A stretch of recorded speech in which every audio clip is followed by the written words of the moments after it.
नमस्कार विद्यार्थियों, हम पढ़ रहे हैं संकुल यौगिक कोऑर्डिनेशन कंपाउंड, जिसमें सबसे पहले हमने देखा युगात्मक यौगिक जो दो प्रकार के होते हैं, एक द्विक लवण और दूसरा संकुल यौगिक।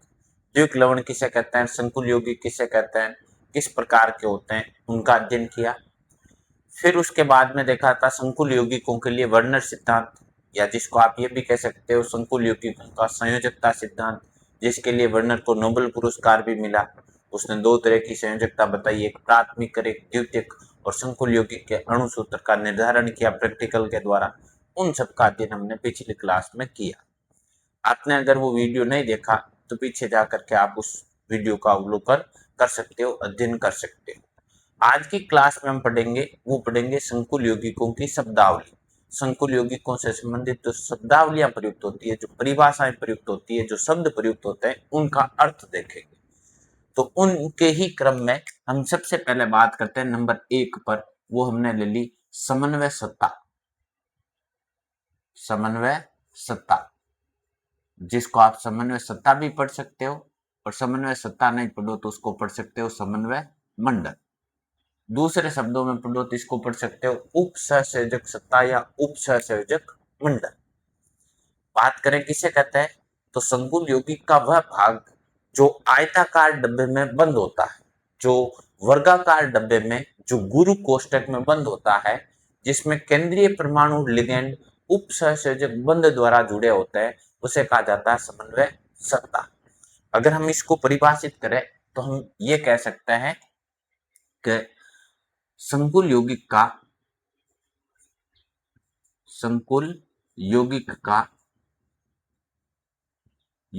का वह भाग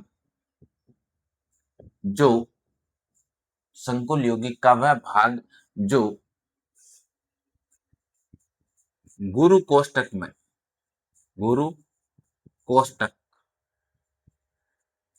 में बंद रहता है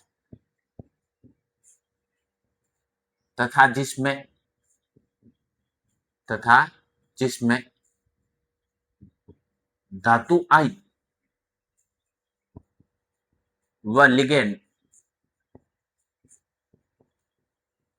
उप सहसंयोजक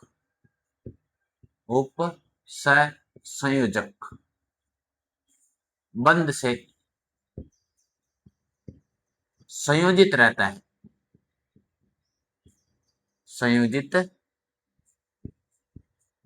है, उसे समन्वय सत्ता या समन्वय मंडल, या दूसरे शब्दों में पढ़ो तो इसको कह सकते हो उप सहसंयोजक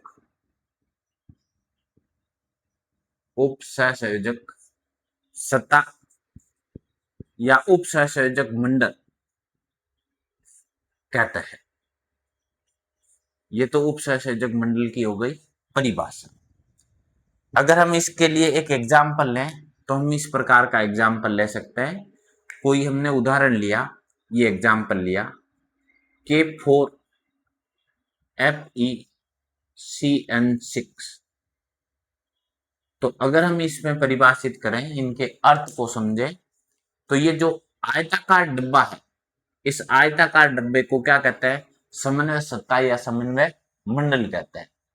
इस समन्वय सत्ता में भी जो पहले लिखा गया है, जो एपी के रूप में लिखा हुआ है, ये तो कहलाता है हमारा केंद्रीय परमाणु, और इससे जो संयोजित होता है इसे कहा जाता है लिगेंड। और ये जो गुरु कोष्ठक है, इस गुरु कोष्ठक को पढ़ा जाता है समन्वय सत्ता। जो आयताकार डब्बा बना हुआ है, इस डब्बे को आप क्या पढ़ोगे, समन्वय सत्ता पढ़ोगे। इन दोनों के बीच की बंध की बात करोगे तो इन दोनों के बीच में बंध कौन सा बना होता है, उप सहसंयोजक बंध बना हुआ होता है।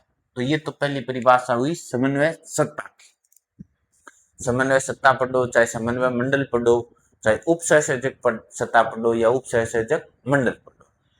संकुल यौगिक का वह भाग, ये संकुल यौगिक है, उस संकुल यौगिक का वह भाग जो गुरु कोष्ठक में बंद होता है, जिसमें केंद्रीय परमाणु और लिगेंड उप सहसंयोजक बंध से संयोजित होते हैं, उस गुरु कोष्ठक को कहा जाता है समन्वय सत्ता या समन्वय मंडल। पहली बात तो नंबर 1। दूसरी परिभाषा की बात करें नंबर 2, जिसमें हम बात कर लेते हैं केंद्रीय परमाणु की। केंद्रीय परमाणु, केंद्रीय परमाणु या जिसको आप पढ़ सकते हो धातु आयन। केंद्रीय परमाणु या धातु आयन, अगर हम इसको परिभाषित करें तो ये जो पहले ही लिखा जाता है गुरु कोष्टक में सबसे पहले लिखा जाता है वो है केंद्रीय परमाणु। तो एक केंद्रीय परमाणु होंगे जिसमें लिगेंड इसके चारों तरफ क्या बनाता है, उपसहसंयोजक बंध बनाता है। तो आप ये कह सकते हैं कि समन्वय सत्ता का वह परमाणु या आयन जो लिगेंड द्वारा उपसहसंयोजक बंध से घिरा रहेगा, इसके चारों तरफ उपसहसंयोजक बंध बने हैं तो उनसे घिरा रहेगा, उसे केंद्रीय परमाणु या धातु आयन कहते हैं। तो इसको हम परिभाषित ऐसे कर सकते हैं कि समन्वय सत्ता, समन्वय सत्ता का वह परमाणु या आयन, वह परमाणु या आयन जो लिगेंड द्वारा उपसहसंयोजक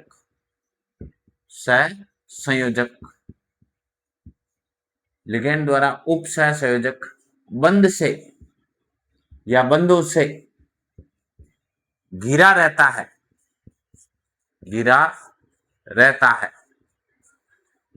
उसे केंद्रीय परमाणु कहते हैं। केंद्रीय परमाणु या आप दूसरे शब्दों में कह सकते हो धातु आयन।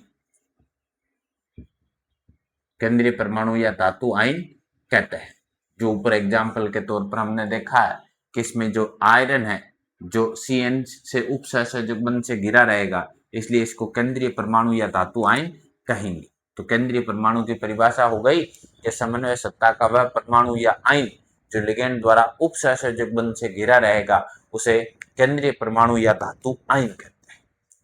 अब बात करते हैं लिगेंड की, नंबर 3 पर बात करते हैं हम किसकी, लिगेंड की। लिगेंड का मतलब किससे होता है, तो समन्वय सत्ता का वह परमाणु या वह आयन जो उपसहसंयोजक बंध हेतु लोन पेयर का दान करता है या केंद्रीय परमाणु के साथ उपसहसंयोजक बंध बढ़ाता है।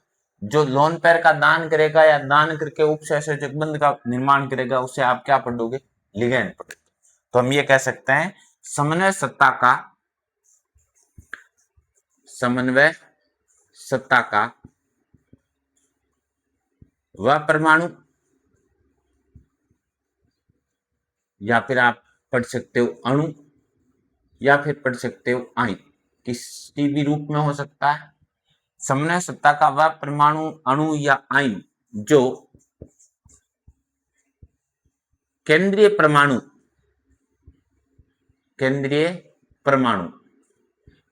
के साथ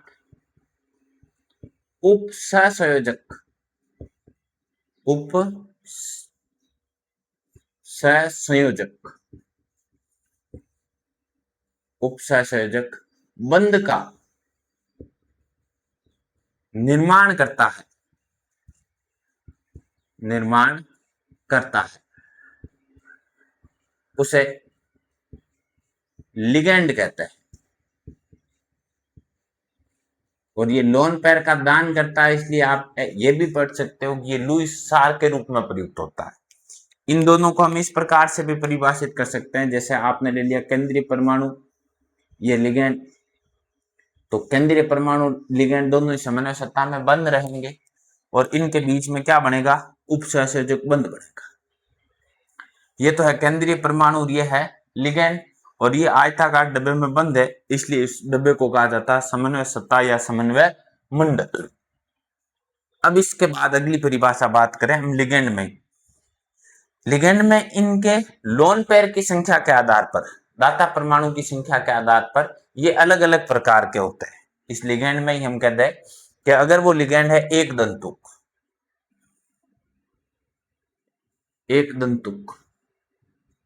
लिगेंड, ठीक है, एक दंतुक का मतलब लोन पेयर दान करने की क्षमता कितनी होगी, एक होगी। तो हम ये कह सकते हैं एक दंतुक लिगेंड के लिए कि ये एक उपसहसंयोजक बंध का निर्माण करते हैं। ये एक उप सहसंयोजक बंध बनाता है जो केंद्रीय परमाणु के सापेक्ष एक उप सहसंयोजक बंध बनाएगा, उन्हें एक दंतुक लिगेंड कहते हैं।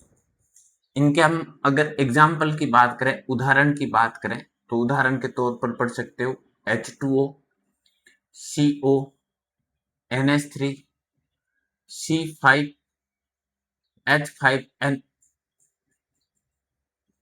अगर नाम देखें तो H2O को लिगेंड के रूप में पढ़ोगे तो पढ़ोगे एक्वा, CO को पढ़ोगे तो लिगेंड के रूप में पढ़ोगे कार्बोनिल, NH3 को लिगेंड के रूप में पढ़ोगे तो एमी, C5H5N को पढ़ोगे तो पढ़ा जाएगा पिरिडी। ये तो उदासीन एक दंतुक लिगेंड है। अगर इसमें हम रिनाइन की बात करें तो हम ये कह सकते हैं, देखो Cl minus, H minus, Cn minus, NO2 minus, या और कोई ले सकता है। एक दंतुक लिगेंड की बात करते हैं, Cl माइनस को कहा जाएगा क्लोरो या क्लोरिडो, H माइनस को कहा जाता है हाइड्रिडो, Cn माइनस को पढ़ा जाता है साइनो, NO2 माइनस को पढ़ा जाता है नाइट्रिटो, जिसमें लोन पेयर का दान N करेगा तो उसको N पढ़ सकते हो। और अगर धनात्मक लिगेंड की बात करें तो हम ऐसे कह सकते हैं, जैसे धनात्मक लिगेंड के रूप में ले लिया आपने Cl प्लस या NO plus. Cl plus NO plus धनात्मक लिगेंड में EM लगेगा, Cl प्लस को पढ़ लोगे क्लोरोनियम, NO प्लस को पढ़ लोगे नाइट्रोसोनियम। ये एक दंतुक लिगेंड है, इनके उपसहसंयोजक बंध बनाने की क्षमता कितनी है? एक है। महत्वपूर्ण बात यह है कि जो उदासीन लिगेंड होंगे उनका नाम यथावत रखा जाएगा। जो धनात्मक लिगेंड होता है, नामकरण में हम पढ़ेंगे भी, जो ऋणात्मक लिगेंड होते हैं उनमें तो अनुलग्न के रूप में लगता O, आइडर 8 हट करके, और धनात्मक लिगेंड होते हैं उनमें अनुलग्न के रूप में लगता है E। अब एक दंतुक लिगेंड के बाद में बात करते हैं द्विदंतुक लिगेंड की। द्विदंतुक लिगेंड ये कितने उपसहसंयोजक बंध बनाता है? ये दो उपसहसंयोजक बंध बनाता है। हम ये कह सकते हैं ये दो उपसहसंयोजक, ये दो उपसहसंयोजक बंध बनाता है। केंद्रीय परमाणु के सापेक्ष जो उपसहसंयोजक बंध बनाने की क्षमता है, एक परमाणु कितने उपसहसंयोजक बंध का निर्माण करेगा? दो बंध का निर्माण करेगा। अगर हम इसके एग्जाम्पल की बात करें, उदाहरण की बात करें, तो हम ये कह सकते हैं एथेन 1,2 डाइएमीन, एथेन 1,2 डाइएमीन, जिसको हम EN के रूप में भी लिख सकते हैं, संकेत के रूप में। इसका अणुसूत्र इस प्रकार का होता है NH2 CH2 CH2 NH2। अगर द्विदंतुक हुआ तो क्यों हुआ? क्योंकि इसमें दोनों नाइट्रोजन परमाणु के पास लोन पेयर देने के लिए, उपसहसंयोजक बंध बनाने के लिए एक एक लोन पेयर उपस्थित होता है, दोनों का दान कर सकता है। एक एग्जाम्पल हम इसका और देख लें तो हम देख लेते हैं ऑक्सलेट 2, जिसको संकेत के रूप में पढ़ते हैं तो OX लिख सकते हो। अणुसूत्र होता है C2O4-2, C2 कार्बन के 2, O4 ऑक्सीजन के परमाणुओं की संख्या 4 है, -2 मीन्स इस पर भी माइनस है, इस पर भी कौन सा आवेश है? माइनस। ऑक्सीजन बंध बनाता है 2, ये भी बनाएगा 2, इसके 1 इलेक्ट्रॉन बढ़ गया, इसका ये बंध बनाएगा 1। इसके टोटल संयोजी कोष में इलेक्ट्रॉनों की संख्या ऋणावेश के कारण कितनी हो जाएगी? 7। तो ये भी एक लोन पेयर का दान करेगा और ये भी एक लोन पेयर का दान करेगा। ये अणुसूत्र हो गया ऑक्सलेट का। केवल अणुसूत्र लिखो तो C2O4-2। एक एग्जाम्पल इसका और ले लेते हैं, महत्वपूर्ण उदाहरण है ग्लाइसिनेटो। ग्लाइसिनेटो। इसको संकेत के रूप में पढ़ा जाता है GLY, ग्लाइसिनेटो, जिसका अणुसूत्र होता है GLY। अणुसूत्र की बात करोगे ग्लाइसिनेटो का तो अणुसूत्र होता है NH2CH2COO-, जिस पर माइनस होगा उसके संयोजी कोष में इलेक्ट्रॉनों की संख्या 6 की बजाय कितनी हो जाएगी, 7 हो जाएगी। ये 7 इलेक्ट्रॉन बना दिए, एक लोन पेयर का दान करेगा, एक नाइट्रोजन लोन पेयर का दान करेगा, तो 2 लोन पेयर के दान हो गए, ये हो गया ग्लाइसिनेटो। तो इन लिगेंडों को कहा जाता है द्वितंतुक लिगेंड। अगर 2 से अधिक होगी तो उसको आप पढ़ सकते हो बहुदंतुक लिगेंड, जैसे 3 हुआ तो त्रिदंतुक, 4 हुआ चतुर्दंतुक, 5 हुआ तो पंचदंतुक, 6 हुआ तो षटदंतुक। 2 एग्जाम्पल हम और देख लेते हैं, जैसे एक पूछा जाता है पंचदंतुक लिगेंड। पंचदंतुक लिगेंड कितने उपसहसंयोजक बंध बनाएंगे, 5। इनमें लोन पेयर दान करने की क्षमता कितनी है, 5। आप ये कह सकते हो ये 5 उपसहसंयोजक बंध बनाता है, बंध बनाता है। इनके उपसहसंयोजक बंध बनाने की क्षमता कितनी होती है, 5 होती है। एग्जाम्पल की बात करोगे तो इसका एग्जाम्पल है EDTA -3। इसका अगर पूरा नाम लिखोगे तो इसका पूरा नाम है एथिलीन डाइएमीन ट्राइएसिटेटो।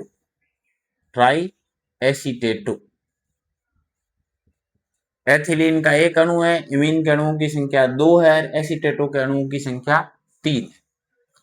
और लास्ट बात करें हम तो एक और पढ़ सकते हैं षटदंतुक लिगेंड।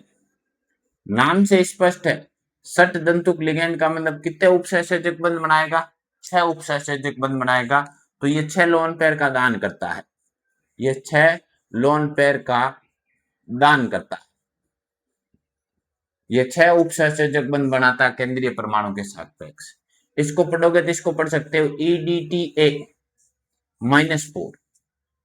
पूरा नाम है इसका एथिलीन डाइएमीन टेट्राएसीटेटो। एसीटेटो के अणुओं की संख्या है वो कितनी होगी, एसीटेटो के अणुओं की संख्या होगी 4। Ethylene diamine tetra एसीटेटो।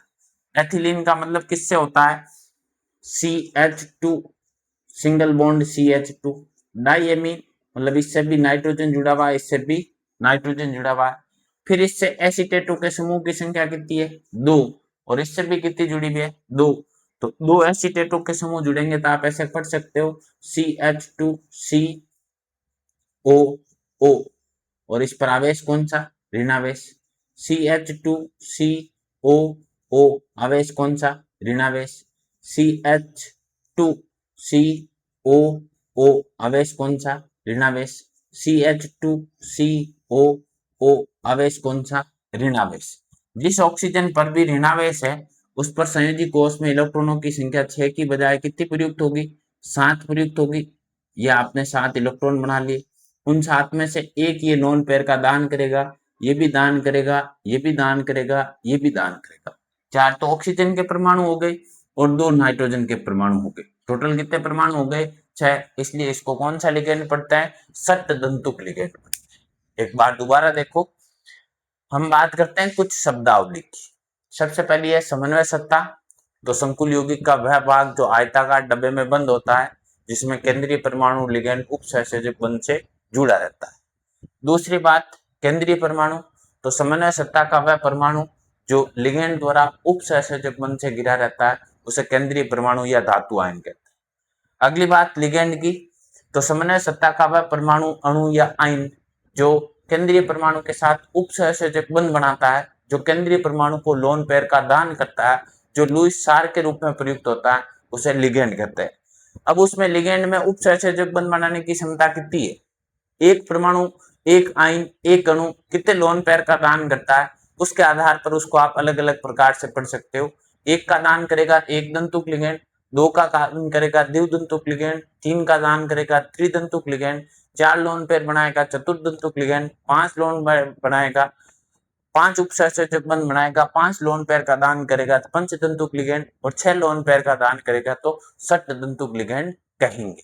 अब इससे आगे देखते हैं, हम पढ़ रहे हैं संकुल यौगिकों की शब्दावली, जिसमें 3 परिभाषाएं हमने पहले देखी, समन्वय सत्ता, केंद्रीय परमाणु, लिगेंड, और लिगेंड में लोन पेयर की संख्या के आधार पर अलग अलग। अब हम चौथी परिभाषा देखते हैं, उसमें देखते हैं उभय दंतुक लिगेंड। उभय दंतुक लिगेंड ये भी एक प्रकार का लिगेंड ही है। लिगेंड का मतलब होता है जो लोन पेयर का दान करता है, जो लुईस आर के रूप में प्रयुक्त होता है। बट उभय दंतुक का मतलब किससे है या किस प्रकार का होता है, महत्वपूर्ण परिभाषा है। एग्जाम्पल और प्रश्न दोनों इससे संबंधित पूछे जाते हैं। परिभाषा ऐसी बनेगी, पहचान ऐसी बनेगी कि वह एक दंतुक लिगेंड, उपसहसंयोजक बंध बनाने की क्षमता कितनी होती है, 1 होती है, परंतु उसमें विशेषता क्या है, उसमें 2 या 2 से अधिक परमाणु लोन पेयर का दान कर सकते हैं, मतलब उपसहसंयोजक बंध बनाने की क्षमता रखते हैं, उन्हें कहा जाता है उभय दंतुक लिगेंड। तो परिभाषा के तौर पर आप ये कह सकते हो कि वह एक दंतुक लिगेंड जिसमें 1 से अधिक परमाणु उपसहसंयोजक बंध का निर्माण कर सकते हैं या करते हैं, उन्हें उभय दंतुक लिगेंड कहते हैं। तो परिभाषा के तौर पर हम ये कह सकते हैं वह एक दंतुक लिगेंड, वह एक दंतुक लिगेंड जिनमें 1 से अधिक परमाणु उपसहसंयोजक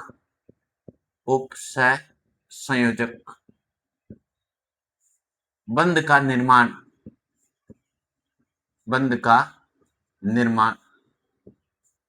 करते हैं,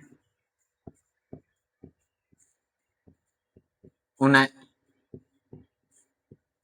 उभय दंतुक लिगेंड कहते हैं। ये उभय दंतुक लिगेंड की हुई परिभाषा। वह एक दंतुक लिगेंड, उपसहसंयोजक बंध बनाने की क्षमता तो एक ही है, बट ऐसी प्रवृत्ति 2 या 2 से अधिक परमाणुओं के द्वारा या 1 से अधिक परमाणुओं के द्वारा प्रदर्शित होती है। जैसे हम एक समूह देखते हैं, एक लिगेंड देखा हमने CN समूह। कौन सा समूह देखा, CN समूह देखा। अगर हम इसकी स्ट्रक्चर बनाते हैं, संरचना बनाते हैं, कार्बन पर नेगेटिव चार्ज है, कार्बन उससे नाइट्रोजन जुड़ा हुआ है, नाइट्रोजन के मैक्सिमम बंध बनाने की क्षमता 3 होती है, नाइट्रोजन के संयोजी कोष में इलेक्ट्रॉनों की संख्या 5 होती है, तो 3 तो बंध बना लेंगे, 2 पीछे रह जाएंगे। इस कार्बन पर नेगेटिव चार्ज है, संयोजी कोष में कार्बन के 4 इलेक्ट्रॉन होते हैं, 3 बंध बन गए, पीछे रहा एक नेगेटिव का बढ़ गया, तो एक कितने हो गए, 2। मतलब ये जो CN समूह होता है, उस CN समूह में C के पास भी लोन पेयर है, N के पास भी लोन पेयर है। इसका मतलब कार्बन भी लोन पेयर का दान कर सकता है, नाइट्रोजन भी कर सकता है, बट दोनों एक साथ नहीं कर सकते, इस बात की जानकारी रखना। अगर कार्बन लोन पेयर का दान कर सकता है, नाइट्रोजन नहीं करेगा, नाइट्रोजन कर लेगा तो कार्बन नहीं करेगा। इसको हम सरल वे में ऐसे प्रदर्शित कर सकते हैं कि केंद्रीय परमाणु है, इसमें लोन पेयर बनाने वाला परमाणु कार्बन का भी हो सकता है, ये समन्वय सत्ता है, इसमें लोन पेयर का दान करने वाला परमाणु नाइट्रोजन का भी हो सकता है। अगर कार्बन उपसहसंयोजक बंध बनाएगा, लोन पेयर का दान करेगा, तब इस लिगेंड को पढ़ा जाएगा साइनो, और जब नाइट्रोजन उपसहसंयोजक बंध का निर्माण करेगा तब इसको पढ़ा जाएगा आइसोसाइन। क्या पढ़ा जाएगा, आइसोसाइन। ये इन दोनों में परिवर्तन है, अंतर है। एक हम समूह और देख लेते हैं, एक समूह हमने और देखा उभय दंतुक लिगेंड में, NO2 समूह। कौन सा समूह देखा, NO2 समूह। एक परमाणु नाइट्रोजन का, 2 परमाणु ऑक्सीजन के, तो ये हमने बनाया एक परमाणु नाइट्रोजन का, 2 परमाणु ऑक्सीजन के। नाइट्रोजन मैक्सिमम 3 बंध बनाता है, ये 3 बंध बनाती है। ऑक्सीजन के संयोजी कोष में इलेक्ट्रॉनों की संख्या 6 होती है, तो ये 2 बंध बना लिए, पीछे कितने बचेंगे 4। नाइट्रोजन के संयोजी कोष में इलेक्ट्रॉनों की संख्या कितनी होती है 5, 3 बंध बन गए, एक पीछे रह गया, मतलब ये लोन पेयर का दान कर सकता है। इस ऑक्सीजन पर क्योंकि चार्ज कौन सा, आवेश कौन सा है, ऋणावेश है, NO2 माइनस, किसी एक ऑक्सीजन पर माइनस है। जिस ऑक्सीजन पर माइनस होगा उसके संयोजी कोष में इलेक्ट्रॉनों की संख्या 6 की बजाय कितनी हो जाएगी, नेगेटिव चार्ज के कारण 7 हो जाएगी। 7 होने पर ये एक लोन पेयर का दान कर सकता है। तो इस NO2 समूह में भी 2 परमाणु लोन पेयर का दान कर सकते हैं।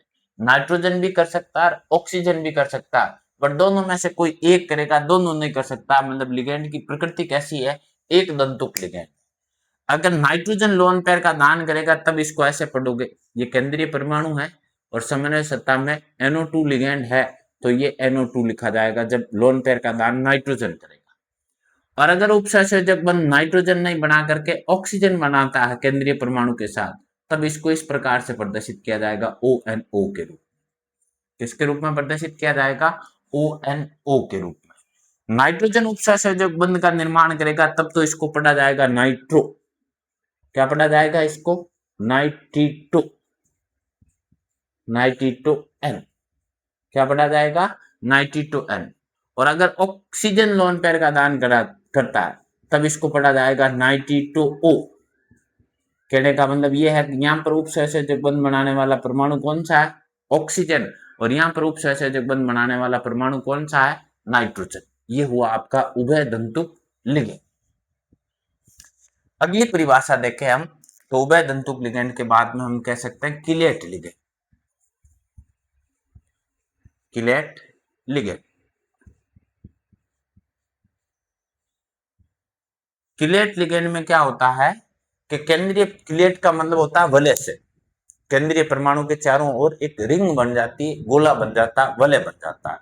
और ये तब संभव होता है जब समन्वय सत्ता में बहुदंतुक लिगेंड होता है। बहुदंतुक का मतलब उपसंयोजक बंध बनाने की क्षमता 2 या 2 से अधिक होती है। तो हम ये कह सकते हैं वह संकुल जिनमें केंद्रीय परमाणु के चारों ओर वलय का निर्माण होगा, और जिन लिगेंडों के द्वारा ये वलय बनती है उन्हें किलेट वलय कहते हैं। इस प्रभाव को किलेट प्रभाव कहते हैं, इस क्रिया को किलेशन कहते हैं। तो हम किलेट लिगेंड को अगर परिभाषित करें तो इनकी परिभाषा हम ये कह सकते हैं, वह बहुदंतुक लिगेंड, वह बहुदंतुक लिगेंड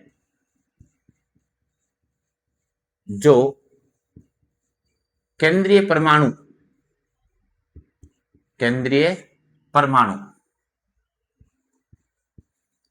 के साथ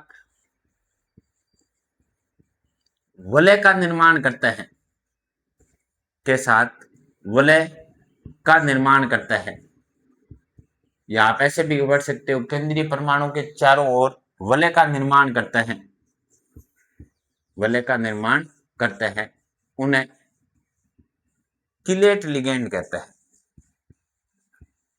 किलेट लिगेंड कहते हैं। इस वलय को किलेट वलय कहेंगे, इस प्रभाव को किलेट प्रभाव कहेंगे, इस क्रिया को किलेशन कहेंगे। जैसे हमने एक उदाहरण लिया FeEn का होल थ्राइज +2, ये एक संकुल यौगिक है। कैसा यौगिक है, संकुल यौगिक है, समन्वय सत्ता है, जिसमें केंद्रीय परमाणु है Fe, जिसका ऑक्सीकरण अंक है +2, और वहां En के 3 अणु जुड़े हुए हैं, या आपने बना दिया Fe +2। 6 उपसंयोजक बंध बनते हैं तो आपने 6 उपसंयोजक बंध बना लिए अष्टफल की संरचना के लिए। En का मतलब होता है एथेन 1,2 डाइएमीन। अणु सूत्र लिख करके उनको प्रदर्शित करो तो आप ऐसे कर सकते हो NH2 CH2 CH2 NH2, और केवल En के द्वारा प्रदर्शित करो तो En, इस तरफ NH2 दर्शा करके प्रदर्शित करो तो ऐसे कह सकते हो। और यहाँ पर कौन सा समूह हो गया, NH2 समूह। तो यह आपका था केंद्रीय परमाणु, और इस केंद्रीय परमाणु के चारों ओर किसका निर्माण हुआ, वलय का निर्माण हुआ, इसलिए इस लिगेंड को कौन सा लिगेंड कहता है, किलेट लिगेंड कहते हैं। ये हुआ किलेट लिगेंड। अगली बात करें नंबर 6 पर, तो समन्वय संख्या। जिसको आप उपसहसंयोजक संख्या भी पढ़ सकते हो। उपसहसंयोजक संख्या CN नंबर किसे कहा जाता है कि केंद्रीय परमाणु के चारों ओर बनने वाले उपसहसंयोजक बंध की संख्या को समन्वय संख्या कहते हैं। तो हम ये कह सकते हैं समन्वय सत्ता में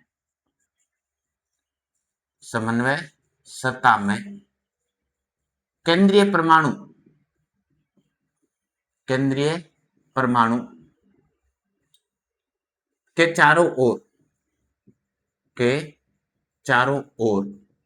चारों ओर बनने वाले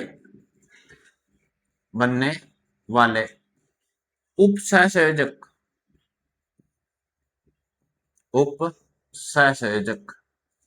बंध की संख्या को उपसहसंयोजक बंध की संख्या को समन्वय संख्या कहते हैं, CN नंबर कहता है, उपसहसंयोजक संख्या कहते हैं। केंद्रीय परमाणु के चारों ओर कितने उपसहसंयोजक बंध बनेंगे उनकी संख्या को समन्वय संख्या कहते हैं। जैसे हम एक आधा एग्जाम्पल लेकर के देखें तो इनके उदाहरण के तौर पर आप ये कह सकते हो, जैसे एक उदाहरण लिया K4FeCN6, दूसरा उदाहरण लिया हमने वो ये ले लिया COH2O का होल 6 SO4, और एक उदाहरण ले लिया आपने FeEN का होल ट्वाइस Cl2। अब इन सब की हम देखते हैं क्या समन्वय संख्या। समन्वय संख्या मतलब समन्वय सत्ता में होगी। पहली बात तो समन्वय सत्ता में केंद्रीय परमाणु के चारों ओर बनने वाले उपसहसंयोजक बंध की संख्या, तो ये रही समन्वय सत्ता, ये रहा केंद्रीय परमाणु जो अभी हमने परिभाषा के अकॉर्डिंग जानकारी में प्राप्त किया। इसके साथ जुड़ा रहेगा वो लिगेंड। अब लिगेंड के उपसहसंयोजक बंध बनाने की क्षमता कितनी है 1, लिगेंड की संख्या कितनी है 6, तो इसका अगर आप CN नंबर देखोगे तो इसका CN नंबर समन्वय संख्या का मान कितना आएगा 6 प्राप्त होगा। अगले यौगिक में भी आपने देखी, इसकी संख्या को थोड़ा कम कर लेते हैं, यहां पर आपने लिख दिया 4। H2O ये तो केंद्रीय परमाणु है, ये लिगेंड है H2O उदासीन लिगेंड है, समन्वय संख्या 1 होती है। 1 के उपसहसंयोजक बंध बनाने की 1 क्षमता होगी, तो 4 के उपसहसंयोजक बंध बनाने की क्षमता कितनी होगी 4, तो इसकी समन्वय संख्या कितनी हो गई 4 हो गई। और तीसरा उदाहरण ये ले लिया FeEN का होल ट्वाइस Cl। EN का मतलब किससे होता है एथेन 1,2 डाइमीन से होता है। आपने द्विदंतुक लिगेंड में पढ़ा, इसके उपसहसंयोजक बंध बनाने की, एक परमाणु के उपसहसंयोजक बंध बनाने की क्षमता कितनी है 2, तो 2 कितने बंध बनाएगा 4, और Cl की कितनी होती है 1, 4 एक कितने बंध बन जाएंगे इसके चारों ओर 5, तो इसकी अगर आप समन्वय संख्या देखोगे तो इसकी समन्वय संख्या का मान है वो कितना हो जाएगा 5। तो केंद्रीय परमाणु के चारों तरफ बनने वाले उपसहसंयोजक बंध की संख्या को समन्वय संख्या कहते हैं। अगली हम परिभाषा देखें नंबर 7 पर आयन मंडल की।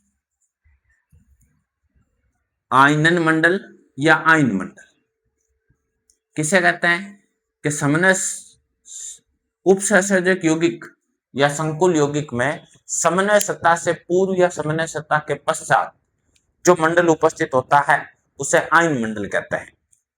परिभाषा के तौर पर हम ये कह सकते हैं संकुल यौगिक का वह भाग, संकुल यौगिक का वह भाग जो समन्वय सत्ता से बाहर उपस्थित होता है, से बाहर रहता है या उपस्थित होता है, उसे आयन मंडल कहता है या आयनन मंडल कहता है। जो स्वयं में उपस्थित आयनों की उपस्थिति को भी प्रदर्शित करता है।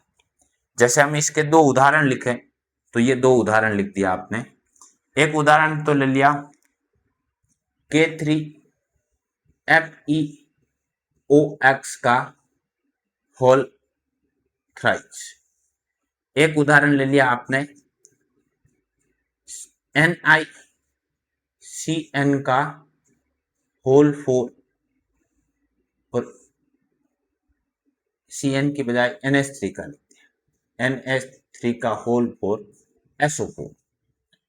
अगर हम दोनों के आयन मंडल की बात करें तो ये तो हो गई समन्वय सत्ता। इससे बाद ये रहा, इससे बाद ये रहा। जो समन्वय सत्ता से आयताकार डब्बे से पहले या आयताकार डब्बे के बाद जो उपस्थित होता है, इस मंडल को आप कौन सा मंडल पढ़ते हो? आयन मंडल पढ़ते हो। अब यहाँ बोर्ड पर जो परिभाषाएं लिखी हुई है उनके लिए देखना शब्दावली के लिए। सबसे पहले उभय दंतुक लिगैंड, वह एक दंतुक लिगैंड जिनमें एक से अधिक परमाणु लोन पेयर का दान कर सकते हैं। किलेट लिगैंड, वह बहुदंतुक लिगैंड जो केंद्रीय परमाणु के चारों ओर वलय का निर्माण करते हैं।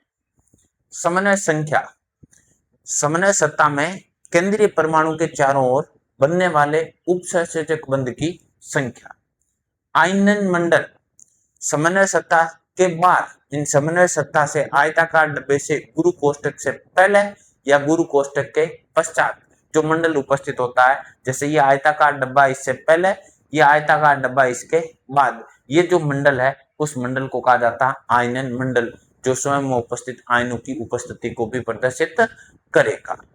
अब इसके बाद में आगे देखते हैं, हम पढ़ रहे हैं संकुल यौगिकों से संबंधित शब्दावली। अगर हम पीछे देखें तो कौन कौन सी पढ़ी? समन्वय सत्ता, केंद्रीय परमाणु या धातु आयन पढ़ सकते हो, लिगैंड, उभय दंतुक लिगैंड, किलेट लिगैंड, समन्वय संख्या या उपसंयोजक संख्या और आयनन मंडल। ये परिभाषाएं हमने देखी, ये शब्दावली देखी। अब इसके बाद अगली शब्दावली की बात करें तो आप कह सकते हो नंबर 8 पर, वो हो गया आपका होमोलेप्टिक संकुल। होमोलेप्टिक संकुल मीन्स ये एक संकुल यौगिक है। होमो का मतलब होता है समान से और लेप्टिक का मतलब होता है लिगेंड से। ऐसा संकुल यौगिक जिसमें सभी लिगेंड समान प्रकार के होते हैं उन्हें होमोलेप्टिक संकुल कहते हैं। होमो का मतलब होता है समान से, लेप्टिक का मतलब होता है लिगेंड से और संकुल का मतलब होता है संकुल यौगिक से। तो ऐसा संकुल यौगिक जिसमें सभी लिगेंड एक समान प्रकार के होते हैं उन्हें होमोलेप्टिक संकुल कहते हैं। उदाहरण के तौर पर हम कहें तो परिभाषा के तौर पर लिखें तो हम ये कह सकते हैं वह संकुल यौगिक, वह संकुल यौगिक जिसमें सभी लिगेंड समान प्रकार के होते हैं,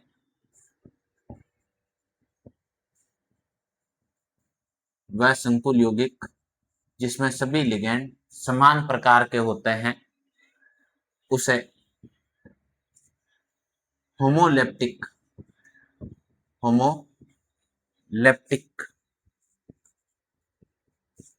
संकुल कहता है। ये होमोलेप्टिक संकुल की परिभाषा हो गई। वह संकुल यौगिक जिसमें सभी लिगेंड समान प्रकार के होते हैं उसे होमोलेप्टिक संकुल कहते हैं।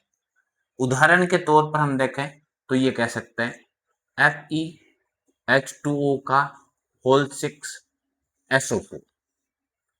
अगर यहाँ पर हम देखेंगे तो 6 लिगेंड है, 6 के 6 लिगेंड किसके हैं? जल के हैं, इसलिए इसको होमोलेप्टिक संकुल कहते हैं। अगली बात करें हम हेट्रोलेप्टिक संकुल। हेट्रोलेप्टिक संकुल नाम से स्पष्ट है, हेट्रो का मतलब होता है अलग, लेप्टिक का मतलब होता है लिगेंड से। तो वह संकुल यौगिक जिसमें दो या दो से अधिक प्रकार के या अलग अलग प्रकार के लिगेंड उपस्थित होते हैं उसे हेट्रोलेप्टिक संकुल कहता है। वह संकुल जिसमें अलग अलग प्रकार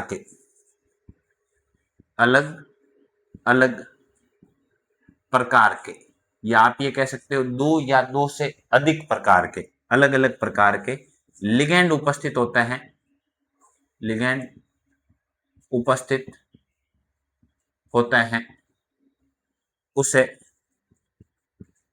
हेट्रोलेप्टिक संकुल कहते हैं। हेट्रोलेप्टिक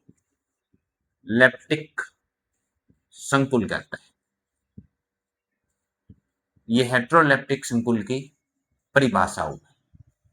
उदाहरण देखें, हम इसका एग्जाम्पल देखें तो इसका एग्जाम्पल ले सकते हो, आपने ये ले लिया जैसे FeH2O का होल 4 NH3 का होल ट्वाइस SO4। यहां पर लिगेंड के रूप में दो प्रकार के लिगेंड है, H2O का भी है, NH3 का भी है, दो प्रकार का हो गया। इसका मतलब ये कैसा लिगेंड हो गया? हेट्रोलेप्टिक लिगेंड हो गया। अगली बात करें हम केंद्रीय परमाणु का ऑक्सीकरण अंक। केंद्रीय परमाणु का ऑक्सीकरण अंक। अब उस केंद्रीय परमाणु का ऑक्सीकरण अंक कैसे निर्धारित करेंगे? अगर संकुल यौगिक उदासीन है तो सबका योग शून्य के बराबर रखेंगे, और संकुल यौगिक आवेशित है तो उन सभी परमाणुओं के ऑक्सीकरण अंक का योग उस पर उपस्थित आवेश के बराबर रखेंगे। कोई संकुल यौगिक उदासीन है तो सबका योग 0 होगा, अगर कोई आवेशित है तो उसके आवेश के बराबर होगा। और केंद्रीय परमाणु का हमें ऑक्सीकरण अंक ज्ञात करना तो उसको हम x मान लेंगे। जैसे हम 2 या 3 एग्जाम्पल लेते हैं। एक एग्जाम्पल तो ये लिया आपने K3FeOX का होल थ्राइस, ठीक है। एक उदाहरण लिया आपने CONH3 का होल 6 SO4, और एक उदाहरण लिया आपने NiCN का होल 4 -2। पहला यौगिक उदासीन है तो सबका योग है वो किसके बराबर मान लोगे? 0 के बराबर। हमें किसका निकालना है? केंद्रीय परमाणु का। जिसका निकालना उसको x मान लोगे। अमोनिया पोटेशियम के परमाणु की संख्या 3, फर्स्ट वर्ग का तत्व है, ऑक्सीकरण अंक होता है 1। एपी का निकालना है इसलिए इसको मान लोगे x। ऑक्सीलेटो के लिगेंड की संख्या है 3, ऑक्सीकरण अंक होता है -2 बराबर किसके? 0 के। क्या बन गया? 3 + x - 6 बराबर 0, और x बराबर कितना आ जाएगा? 3 आ जाएगा। ये यहाँ पर आ गया एपी का ऑक्सीकरण अंक। एपी पर आवेश कितना है? +3। दूसरी इस संकुल को भी, ये भी उदासीन है, किसके बराबर हो जाएगा? 0 के बराबर। कोबाल्ट केंद्रीय परमाणु है x, लिगेंड की संख्या 6, अमोनिया उदासीन लिगेंड है 0, सल्फेट का आयन है 1, ऑक्सीकरण अंक होता है -2 बराबर 0, x - 2 बराबर 0 मीन्स x का मान यहाँ पर आपको कितना प्राप्त हो गया? 2 प्राप्त हो गया। इसका मतलब यहाँ कोबाल्ट का ऑक्सीकरण अंक है, कोबाल्ट की जो संयोजकता है प्राथमिक, उसका मान कितना है? 2। ये प्राथमिक संयोजकता होगा। इस पर उपस्थित आवेश है तो इसका मतलब इन सभी का योग है वो किसके बराबर हो जाएगा? -2 के। तो इसमें निकल केंद्रीय परमाणु है, इसका आपको प्राप्त करना है, क्या मान लोगे? x। CN के लिगेंड की संख्या 4, ऑक्सीकरण अंक होता है -1, और सबका योग किसके बराबर? -2 के। तो x -4 बराबर -2, x बराबर कितना आ गया? 2। ये इस प्रकार से ऑक्सीकरण अंक का निर्धारण करना है। पहले में आयरन की प्राथमिक संयोजकता हो गई 3, कोबाल्ट की प्राथमिक संयोजकता हो गई 2, और निकल की भी प्राथमिक संयोजकता हो गई 2। ये केंद्रीय परमाणु के ऑक्सीकरण अंक का निर्धारण। इस क्लास में हमने देखी संकुल यौगिकों से संबंधित शब्दावली। अगली क्लास में हम पढ़ेंगे संकुल यौगिकों का नामकरण एवं संकुल यौगिकों का सूत्रलिखन। अगर आपको ये क्लास ठीक लगी, समझ में आई, तो हमारे चैनल को लाइक करें, शेयर करें एवं सब्सक्राइब करें। धन्यवाद।